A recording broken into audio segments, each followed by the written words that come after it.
જય સ્વામિનારાયણ। આજે આપણે જાણીશું ભક્તોના વાત્સલ્ય મૂર્તિ શ્રીહરિ।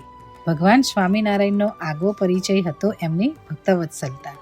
તેઓ કહે છે, અમે રામાનંદ સ્વામી પાસે માંગી લીધું છે, જે તમારા સત્સંગી હોય તેને એક વીછી કરડિયાનું દુઃખ થવાનું હોય તો તે મને એક એક રૂવાડે કોટી કોટી વીછીનું દુઃખ થાવ, પણ તમારા સત્સંગીને તે થાવ નહીં। અને તમારા સત્સંગીના પ્રારંભના રામપત્ર લખ્યું હોય તે રામપત્ર મને આવે, પણ તમારા સત્સંગી અન્વસ્ત્રે કરીને દુઃખી ન થાય, એ 2 વર મને આપો, જે વચનામૃત ગઢડા પ્રથમ પ્રકરણ 70 જણાવેલ છે।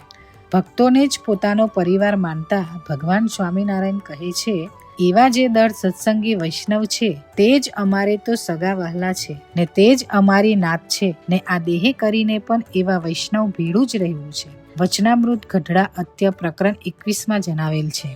વળી તેઓ કહે છે, અમારે તો ભગવાનનો રાજીપો થયા સારું, જન્મો જન્મ ભગવાનના ભક્તની જ સેવા કરવી છે, અને જેમ અમારો નિશ્ચય છે તેમજ તમારે પણ નિશ્ચય કરવો। વચનામૃત ગઢડા મધ્ય પ્રકરણ 28 જણાવેલ છે।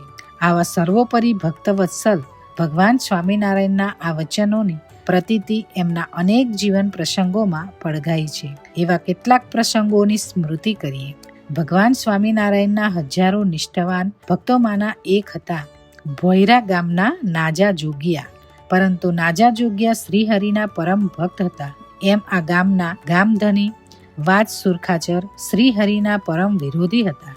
નાજા જોગિયા શ્રીહરિની ભક્તિ કરે અને વાજ સુરખાચર તેમનો વિરોધ કરે, પણ એક વાર તો તેને હદ વટાવી દીધી। તેને નાજા જોગિયાને ધમકી આપીને કહ્યું, જો તારા સ્વામિનારાયણ ખરેખર ભગવાન હોય તો કાલે સવારે અહીં આવે, નહીતર તારા ઢીચણ ભાંગી નાખીશ।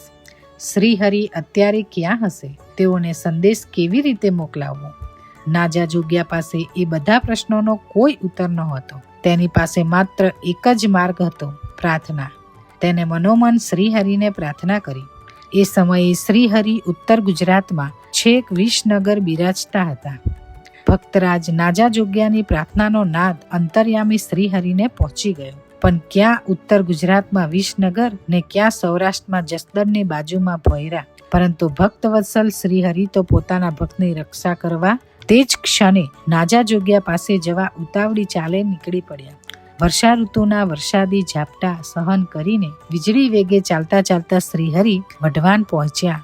ત્યાં ભોગાવો નદી 2 કાંઠે ઉભરાતી હતી, પરંતુ પૂરથી ઉભરાતી ભોગાવો નદીમાં ઝંપલાવીને શ્રીહરિએ વઢવાણ પાર કર્યું અને ઉતાવળી ચાલે વહેલી સવારે 4 વાગે તો તેઓએ ભોયરા ગામે પહોંચી ગયા। વાજ સુરખાચરને કલ્પના પણ ન હતી કે સૂરજ ઉગ્યા પહેલા સાચો સાચ સ્વામિનારાયણ ભગવાન અહીં પ્રત્યક્ષ દર્શન દેશે। શ્રીહરિના ચરણમાં પડીને તે બોલી ઉઠ્યો, તમે ભગવાન ખરા। નાજાની પ્રાર્થના સાંભળી છેક અહીં આવ્યા। ભક્તરાજ નાજા જોગિયાને કષ્ટ આપવા બદલ તેને પશ્ચાતાપ કર્યો। શ્રીહરિએ તેનું જીવન પરિવર્તન કરી તેનો ક્રૂર સ્વભાવ છોડાવ્યો। ગુનેગારોના ઢીચણ ભાગી નાખવાની ક્રૂર સજા બંધ કરવા આદેશ આપ્યો। ભક્તરાજ નાજા જોગિયા શ્રીહરિની આ ભક્તવત્સલતાથી સદાને માટે તેમના ઋણી બની રહ્યા। ભક્તો માટે કષ્ટો વેઠીને પણ તેમની રક્ષામાં દોડી જનાર આવા ભક્તવત્સલ હતા ભગવાન સ્વામિનારાયણ। હવે બીજો પ્રસંગ છે, સન 1813નું વર્ષ હતું। કારમાં દુષ્કાળના ખપ્પરમાં સમગ્ર ગુજરાત હોમાઈ ગયું હતું। જીવ પ્રાણી માત્ર દુષ્કાળથી ત્રસ્ત થઈને અન્ન જળ વિના સબળતા હતા। કેટલાય લોકો અને પશુઓ તો સબડીને મોતને સરને થયા હતા। જ્યાં સૌ કોઈ દુષ્કાળ સામે ટકી રહેવા ટક્કર ઝીલી રહ્યા હતા, ત્યારે કોણ કોને મદદ કરે? પરંતુ એવા સમયે એક નિસ્વાર્થ પરોપકારી મહાપુરુષ લોકોને ઉગારવા ગામડે ગામડે ઘૂમી રહ્યા હતા। એ હતા 32 વર્ષીય ભગવાન સ્વામિનારાયણ। અશ્વ પર અનાજની ગુનો લઈને અનાજ વિના ટળવળતા હરિભક્તોના ઘરે મધરાતે પહોંચી જતા હતા ભગવાન સ્વામિનારાયણ। ગામડે ગામડે ઘૂમતા શ્રીહરિ એકવાર મેથાન ગામે પહોંચ્યા। ગામને પાદરેથી એક વ્યક્તિ દ્વારા સંદેશો મોકલાવ્યો, ગામમાં જઈને દેવશંકર અને કૃષ્ણજીને કહેજો કે તમારા વાલા સગા આવ્યા છે અને તળાવની પાળે તમારી રાહ જોઈને બેઠા છે। બંને વિપ્રો દોડી તળાવ કાંઠે આવી ગયા। તેમને દૃઢ વિશ્વાસ હતો કે તેમના વાલા સગા તો ભગવાન સ્વામિનારાયણ જ છે। વધેલી દાઢી અને મસ્તકે છૂટા વાળ, કચ્છી ટોપી અને ગામઠી પહેરવેશમાં તળાવને કાંઠે બેઠેલા શ્રીહરિને તેઓ પ્રથમ નજરે તો ઓળખી શક્યા નહીં, પરંતુ શ્રીહરિએ ઘેરા અવાજે તેઓને આવકાર્યા અને શ્રીહરિને ઓળખતા જ તેઓ ગદગદ થઈ ગયા. દેવશંકરે કહ્યું, મહારાજ, આપ આ વેશે સંઘ અને સેવક વિના એકલા અહીં આવ્યા? હા, આ ટાણે તમારી ભાળ કાઢવા આવ્યા છીએ. આ મહાકાળમાં ટકવું મુશ્કેલ છે, પણ મારા ભક્તોની રક્ષા માટે જ હું આ રીતે વિચરું છું. શ્રી હરિનો ભક્તો પ્રત્યેનો અનન્ય પ્રેમ જોઈને ખુદ મહાકાળ પણ થરથરી ગયો. ભક્તોના દુઃખને સુખમાં પલટાવનાર આવા ભક્ત વત્સલ હતા ભગવાન સ્વામિનારાયણ. હવે બીજો પ્રસંગ જાણીશું. કચ્છના માનકુવા ગામે ખેત મજૂરીનું કામ કરતો વિશ્રામ ભગત દિવસ રાત શ્રીહરિની ઝંખનામાં નિમગ્ન રહેતો. એક દિવસ અચાનક જ શ્રીહરિના દર્શન કરવાની તેની ઝંખનાનો જાને પ્રત્યુત્તર મળી ગયો. ભગવાન સ્વામિનારાયણ કચ્છમાં વિચરણ કરી રહ્યા હતા. ભુજથી શ્રીહરિએ માનકુવામાં પધરામણી કરી અને કોઈની જાન બહાર તેઓ મહીદાસની વાડીએ જઈ પહોંચ્યા. આ એ જ વાડી હતી જ્યાં વિશ્રામ ભગત સાથી તરીકે મજૂરી કરતો હતો. મધ્યાહનનો સમય હતો. અચાનક જ અહીં પોતાના પ્રાણ પ્યારા શ્રીહરિને પધારેલા જોઈને વિશ્રામના આનંદનો પાર ન રહ્યો.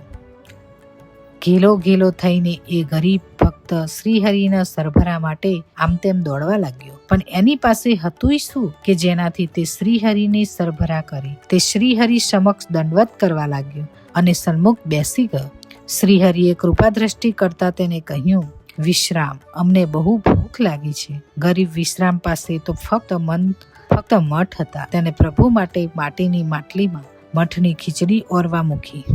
ખીચડી કાચી પાકી તૈયાર થઈ અને શ્રીહરિને જમવા બેસાડ્યા. પણ ખીચડી શેમાં? તેની પાસે એક પણ વાસણ ન હતું, એટલે કે પાણીથી પથ્થરની એક છીપર ધોઈ શ્રીહરિને ખીચડી કાચી પાકી તૈયાર થઈ અને શ્રીહરિને જમવા બેસાડ્યા. પણ ખીચડી પીરસવી શેમાં? તેની પાસે એક પણ વાસણ ન હતું, એટલે પાણીથી પથ્થરની એક છીપર ધોઈ સાફ કરીને તે ઉપર ખીચડી પીરસી. અડધી કાચી ખીચડી શ્રીહરિ ભાવથી જમવા લાગ્યા. વિશ્રામ ભગતને ચિંતા થઈ કે કાચી ખીચડી શ્રીહરિને પેટમાં નુકસાન કરશે તો?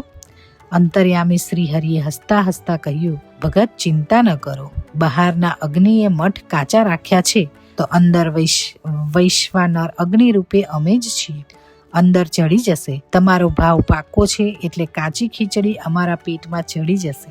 એક ગરીબ ભક્તના ભાવને પૂર્ણ કરવા માટે આવું કષ્ટ વેઠનાર ભક્તવત્સલ હતા ભગવાન સ્વામિનારાયણ. શ્રીહરિની આવી ભક્તવત્સલતાના અનેક પ્રસંગો નોંધીને સદગુરુ આધારાનંદ સ્વામી હરિચરિત્રામૃત સાગરમાં લખે છે, શ્રીહરિએ પોતાના ભક્તોને જે સુખ આપ્યા છે તેમાંથી એક દિવસનું જ સુખ ગણીએ તો પણ તેની આગળ પહેલાના અવતારોએ આપેલા સુખ ફીકા લાગે છે.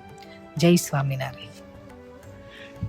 આવા જ પ્રસંગો સાંભળવા માટે અમારી ચેનલ અક્ષરધામ વાણીને લાઈક કરો, સબસ્ક્રાઈબ કરો અને તમારા સગા વહાલાને મોકલો અને બધા જ આવા પ્રસંગો વાંચીને તમારા જીવનમાં ઉતારો એવી જ આશા સાથે સૌને જય સ્વામિનારાયણ.